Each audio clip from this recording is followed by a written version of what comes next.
Hey, thank you all very much. Once again, before our big premium live event, Vengeance Day, this Saturday, would like to, once again, have our call. Clearly we're trying to do a video this time. I don't know, I guess from my standpoint, I'm trying to make it better each time and seeing if that helps, I guess. Hopefully, the idea, I don't know, the genuineness of these things doesn't lose its value. But I felt like I had to wear like a jacket and the hat and look somewhat professional. If that takes away from the sincerity of what I say, nothing would thrill me more than to do this in a tank top. But I felt like I should look professional doing this. So anyway, appreciate you, seriously. Appreciate you guys as always helping us out with promoting our premium live events here in NXT.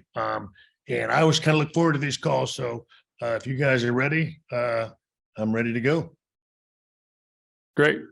So we'll now open up to questions. We do kindly ask that you limit to one question each, and we'll get through as many as we can in the time allotted. If you have a question, please use the raise hand function within Zoom. So the first question is from Mike Johnson at PW Insider. Mike. Hey, Shawn, how are you? I'm doing well. I'm glad to put a face to the name now. This is going to be there awesome. You go. So I'm sorry to disappoint you, but here I am. That's right. I know the feeling. There's been a lot of talk about Vengeance Day and this being the latest premium event, but I'm curious, how have things gone in the live event perspective? Because this is the first time NXT's gone back out on the road for a big show other than like a WrestleMania weekend where there's a built-in audience. How's the live ticketing been for the show, and what are your expectations in that regard?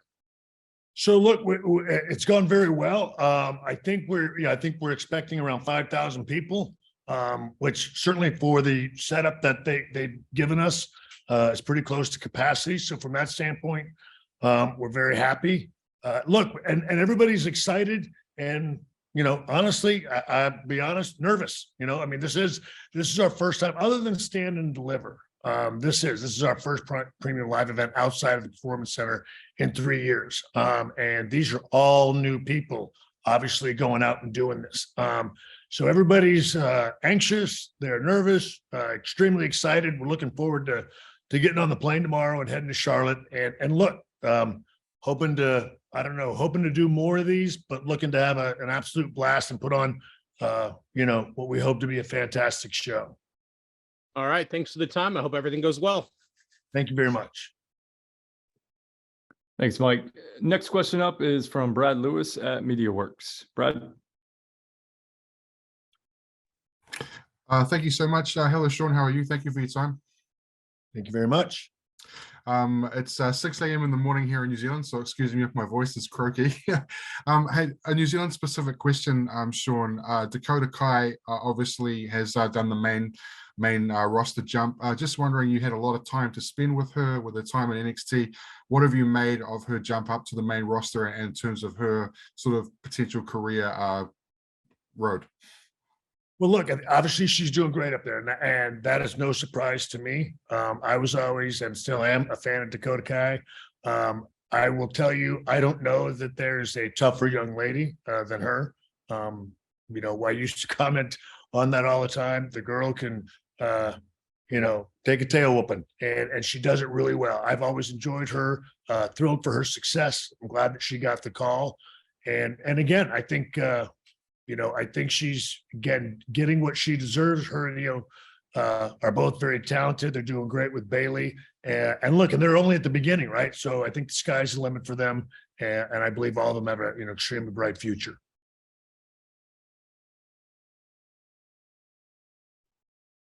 Great. Our next question is from Alistair McGeorge at Metro. Hi, Shawn. How's it going? Doing very well. Good. Last time we did one of these calls, you could only kind of vaguely comment on the idea of William Regal coming back into the fold. So I was wondering, now he's kind of officially back, how is it having him back? And has he been doing much at the PC over the last few weeks in between being on the road? Yeah, so it's great to have him back. And again, I got to see him at Raw.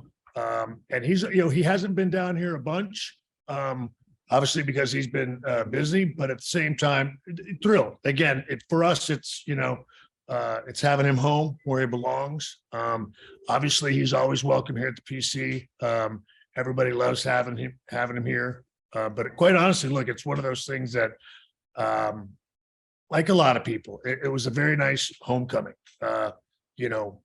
For all of us, to get to see him. He's what he's what we consider an OG here, and obviously more than anything, that's when the real life stuff all matters to us. It's great to have him here. He's comfortable back home, and like I said, we're looking forward to having him down here on a more regular basis. Obviously, he hasn't had the opportunity to do that, but he's still getting his feet wet, in his new role. But he knows obviously the invitation is always open down here, and he's welcome anytime.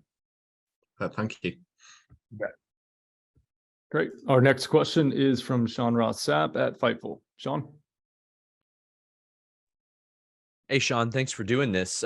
We have seen NXT talent return to the Royal Rumble. The word was last year that sort of a decree was made that they wouldn't be used. This year, we saw several in the Women's Royal Rumble, none in the men's. Do you have any insight on the process of that? Like, do you recommend them? Do they specifically ask for them? How does the process of deciding who is in the Royal Rumble from NXT exactly work? Yeah, look, it's made by the guys upstairs, obviously the main roster folks. That's one of those things that we obviously, let them know who we have available. I'll say this, I never want to, make anybody insult anybody's intelligence. Yes, I give whatever advice, opinion, recommendations, and I recognize that sometimes it's, it matters a great deal and other times it doesn't. I think they had a pretty good idea who it was they wanted this year. Obviously they asked us our opinions. We certainly gave them, but for this year, it was a matter of who it was that they wanted. And then a couple backups for alternates and stuff like that, just in case something were to happen. And they only needed women. It's my understanding, again, they had plenty of the men. We always look for us, it's a great opportunity for NXT to have anybody up there. But I'll be honest, it's always the main roster call as far as what it is. Anything has to do with our talent going up there.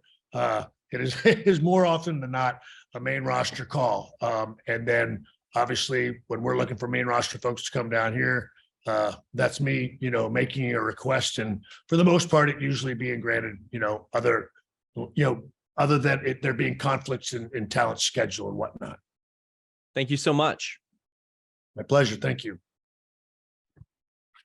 Our next question is from Nims Azor at SEN Radio. G'day, Shawn. Greetings from Australia. Hello there. Now, obviously, this continent is very, very excited for the main event, and when Grayson Waller takes on Bron Breakker in the steel cage match. Like we in Australia, we know how good Grayson is. We've seen what he does here, and he's been causing absolute mayhem in NXT since he became the #1 contender. He's young, he's cocky, he's very, very confident in himself. And that kind of is very similar to a young Shawn Michaels. And you were very much once like that in your day when you first got to the WWE. So can you relate to his attitude a little bit? Do you offer him any advice, or do you just think you've got your title shot, you're in the main event, it's all up to you now? Or do you have any bits of advice for him?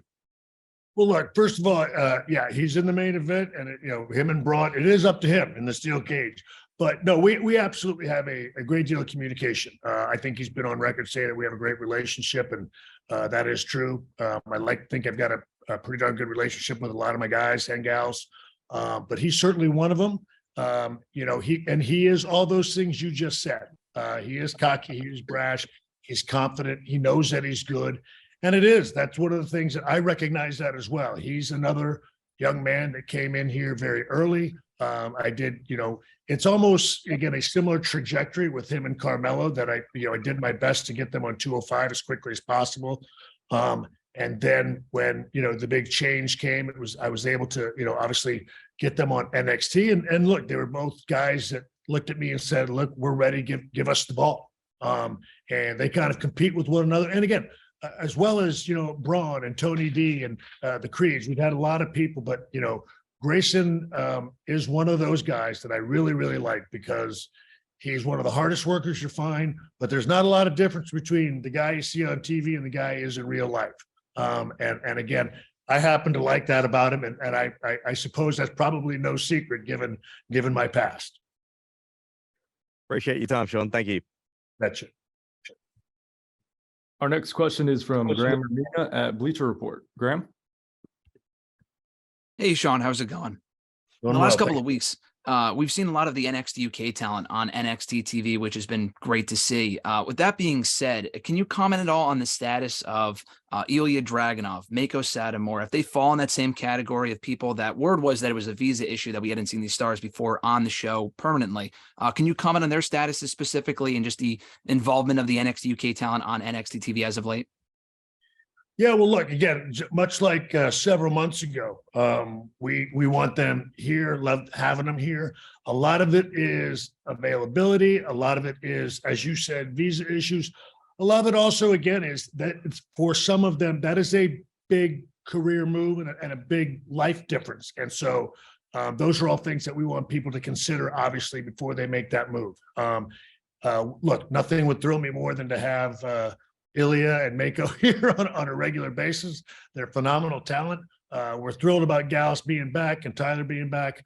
But look, as far as who's to come in the future, again, a lot of that is up to the talent themselves. And then also, as I mentioned, there are visa issues, but we're also waiting on, a long-term commitment. Some people, we understand that's not an easy decision to make. Awesome. Thanks, Shawn. Appreciate it. My pleasure. Thank you. Our next question is from Kenny McIntosh at Inside the Ropes. Kenny? Hey, Shawn, how's it going? Going very well. I just wanted to ask you about the New Day. Obviously, they won the NXT Tag Team titles at Deadline, and they're still in NXT and on SmackDown. Is that something you want to see more of? To see more people come down and sort of be regulars in NXT? And how does that process kind of work of getting them to do both? Well, again, that goes back to, again, certainly a request from our standpoint, and again, it's seeing if it works for everybody, one, their schedules, and also, just storyline wise, that's something that main roster and we have to get in sync, or even see if it works. Look, we always enjoy having main roster talent down here. Obviously, it helps us in a lot of different ways.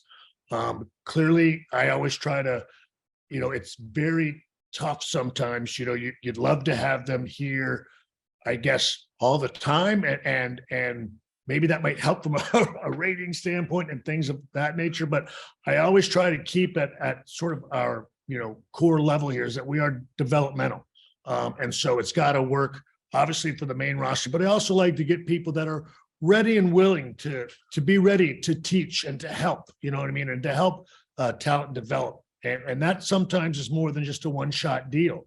That's what's been so great about New Day is having them down here for an extended amount of time, not only from a ring time, but also, again, just for talent being able to talk with them.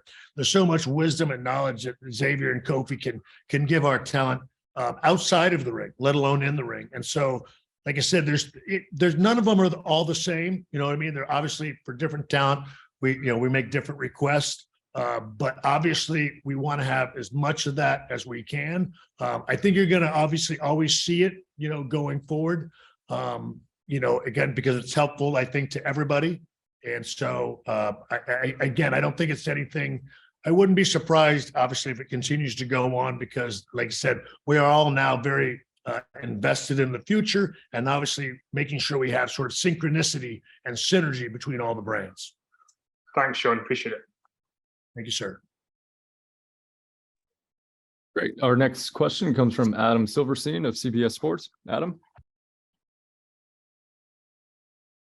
Hey, Shawn, thanks for taking the time. One of the questions we get asked most frequently is when Alba Fyre is either going to get elevated into a top spot or even move out of NXT. And while obviously the latter is not exactly in your hands, given her immense level of talent and experience, how do you view her within the roster? So look, I've always, I worked with her in the UK, and Right. she's the longest reigning UK champion I think there is. So obviously I'm a fan. But look, also again, I'll say this: at different times we've been throwing some different curveballs here, and I have to try to do my best to get wood on as many of them as I can. And in her situation, obviously from coming over here from the UK, changed midway through. So we tried to adjust to that. And anytime you make those adjustments, whether it's a name change or a character change, there's obviously a rough period that you go through before it smooths out. And I just feel like, again, to answer your question, I think the future is very bright for her. As you know, call ups and things like that, are not my call. And I will say this, look, and I understand, that sometimes it gets, fans can get impatient, and, a certain person's been there, they've been there so long, they ought to get called up. Time doesn't make someone always better. You know what I mean? Doesn't make them, a better worker sometimes. And that is not a prerequisite to being moved up. There has to be somebody that sees a spot, an opportunity, you know what I mean? A storyline. And so look, hopefully those things do work out for her. And quite honestly, for me, quite a few others down here. And look, I'll say this, I got my fingers crossed that, maybe around WrestleMania, we'll be having some talks about something and some shakeups and some rosters. But as I say right now, I just do the job I'm told to do, man, and do the best job I can. Appreciate it. Bet. Our next question comes from Marco Ercole with the Corriere dello Sport in Italy. Marco? Hey, Shawn, how are you doing? Doing well. My question is for Italy. What will be the next steps of NXT Europe, and how many chances are there to see events in Italy? Well, look, the next steps for NXT Europe is, again, we are moving forward. And that's one of the things, again, we're starting to get, I guess, what we call the infrastructure in place. So to me, I think that's always a positive thing. And obviously looking for venues and dates and things like that. So we are moving forward on it. Obviously, hopefully, in the next couple of months, be thrilled to have an announcement, giving some idea of direction and time. But things are moving forward from an infrastructure standpoint, and we're getting those things in place. And we actually have meetings about that this week. So hopefully find out more information on that as well. Thank you. Our next question comes from Louis Dangor from Give Me Sport. Louis? Hi, Shawn, thank you very much for taking the time. I wanted to ask very quickly, obviously, it seems like there is a lot more kind of collaboration between the main roster and NXT now than perhaps there has been before.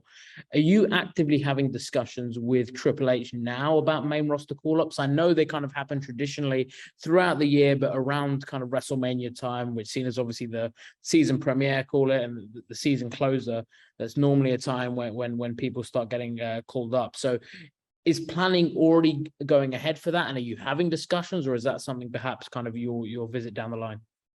That's something again, it's one of those ones where I'm hoping for a visit down the line.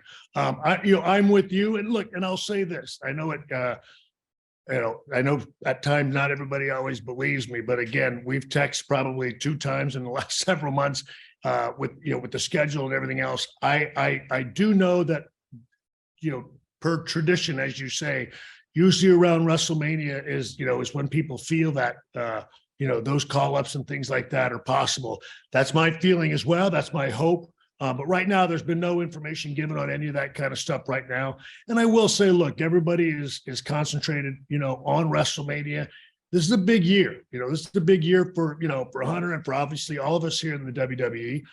And so, sort of all hands are on deck to make sure things go as well as they possibly can.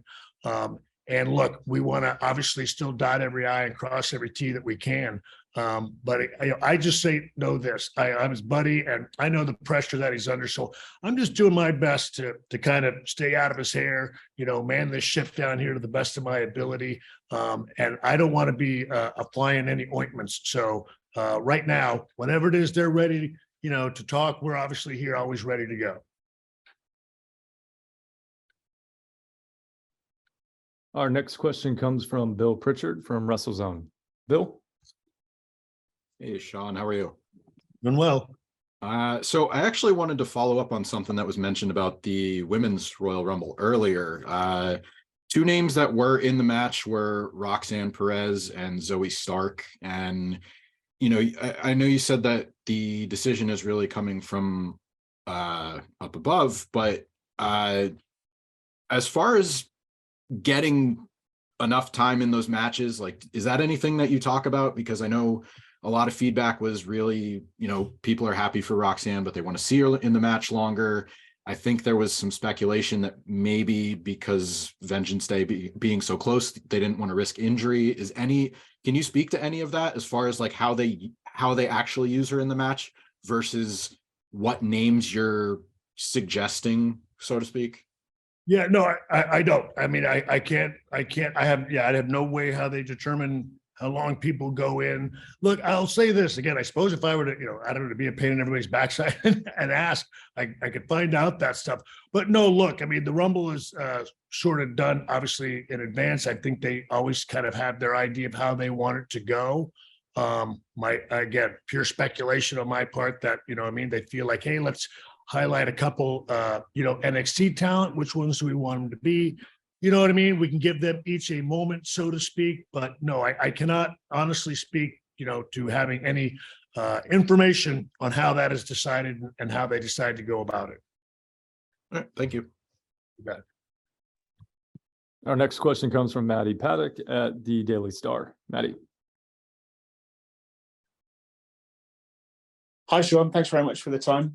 You've always spoken very much at length and been very open about how the brashness and the cockiness of a young Shawn Michaels caused you a fair share of problems in your career. But I'm willing to bet as well, it's equally done you a fair share of favours back in the day in terms of you having that edge about you. So I just kind of wondered, in terms of cultivating the next generation of talent, how difficult is it to balance those qualities within younger guys now? Because you need them, I guess, to be respectful of everyone and to go about things the right way, but also to have that edge about them as well, to stand up for the things they want and the things they believe in. Yeah, absolutely. Well, again, I got asked a similar question on Busted Open earlier, and look, because yeah, I did quite a bit, and I pushed the envelope, you know, farther than it should have been pushed. But I do. I have guys, Mello, Grayson. They're all guys, you know, again, that, you know, that I encourage to push that envelope. I tell talent what Vince told me, which is go out there and I'll pull you back. You know, the actual truth of it is, though, I do that. I just have to sometimes pull them back earlier. Things are very different now. I mean, I think we know that we don't live in a culture like we did in the 80s or the 90s. I mean, it's a very different time now. And look, I still want them, again, ultimately, the thing that I enjoy most is that the talent down here know that I want the best for them and I want the most success for them. And I would never give them information that I don't think would be to their benefit. And that's, you know, again, you lose credibility if you do that. So I'm always open and honest with them about trying to, you know, sort of show them what I did and why it can't be done now and how it could hurt their career going forward. So again, I feel like that's the best I can do. And look, I will say this, the business is very different now. And also, look, there are plenty of guys that, you know, I guess it's always kind of ironic to me, and I don't really know how to take it, because there's plenty of guys that made a lot more money and drew more money than me that were nowhere nearly the character and the brashness. And again, I guess the uninhibited, you know, character that I was.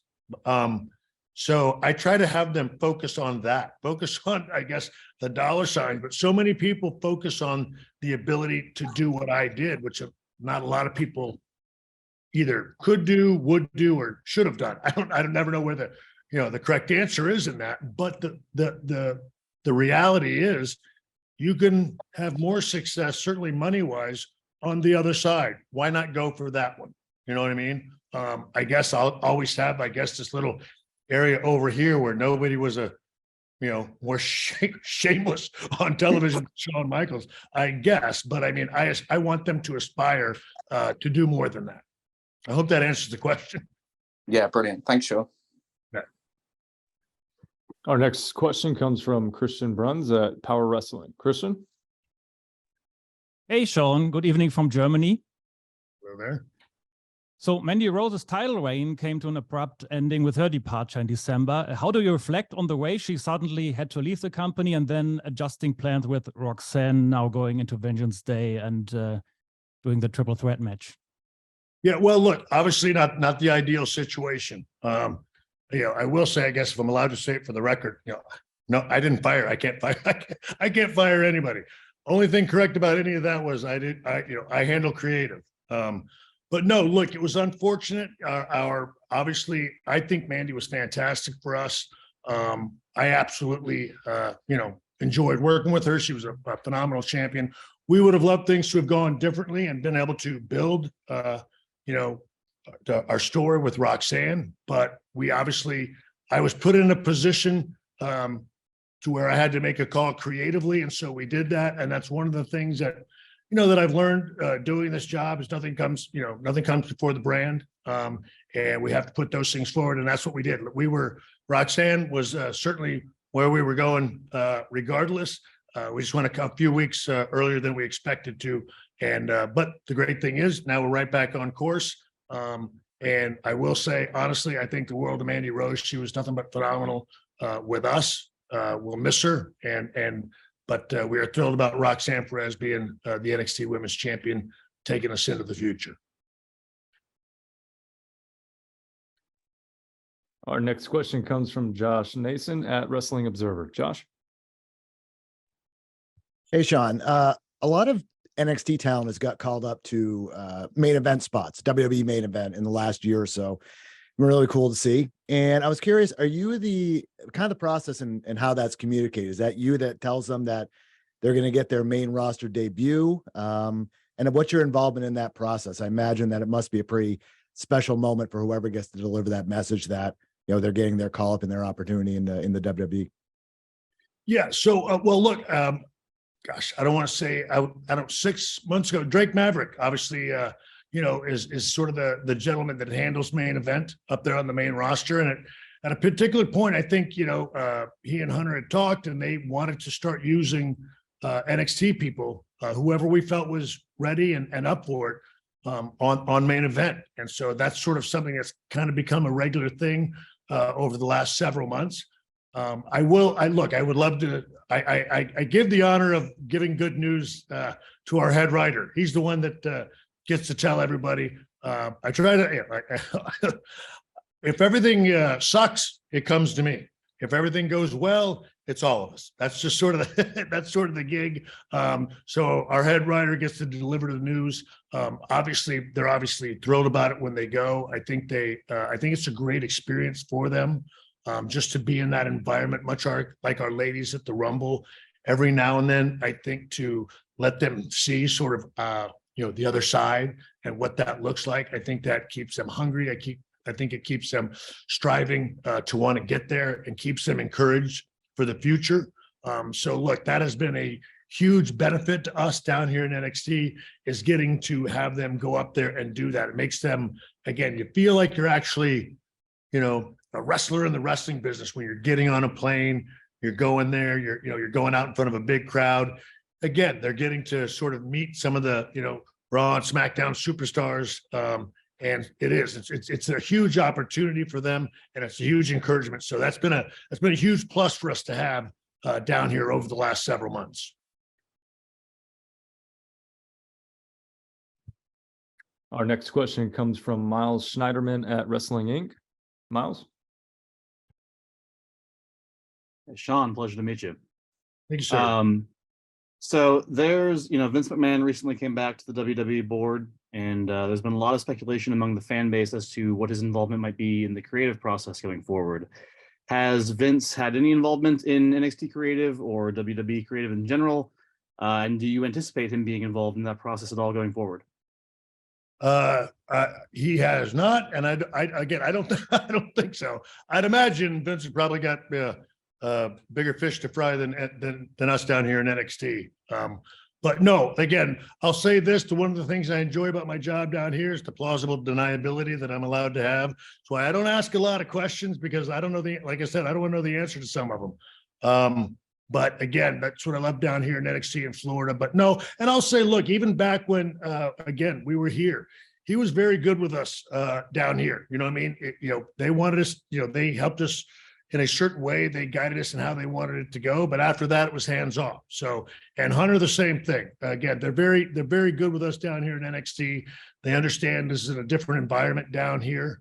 So we're very fortunate to sort of, kind of be independent, no matter who's, running the ship up there in Stamford. They allow us a great deal of freedom down here, which we appreciate. Thanks, Shawn. You bet. Our next question comes from Francesco Palmerini from Tom's Hardware in Italy. Francesco? Hi, Shawn. Nice to meet you. Hello. The question is about actually the match card of Vengeance Day. The event will be full of big matches with a lot of show stealer potential. Is there a match you are actually expecting the most amongst them?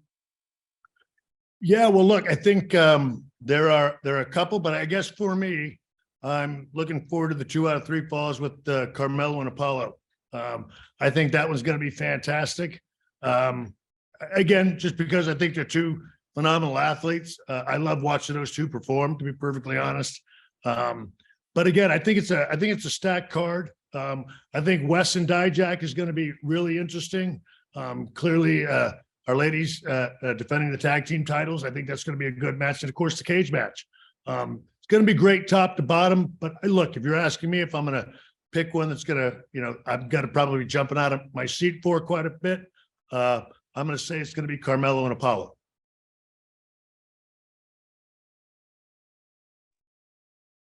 We have time for 2 final questions. The first will come from Dominic D'Angelo at Ad Free Shows. Dominic? Hey, Shawn, thanks for doing this today again, man. Nice to see you again.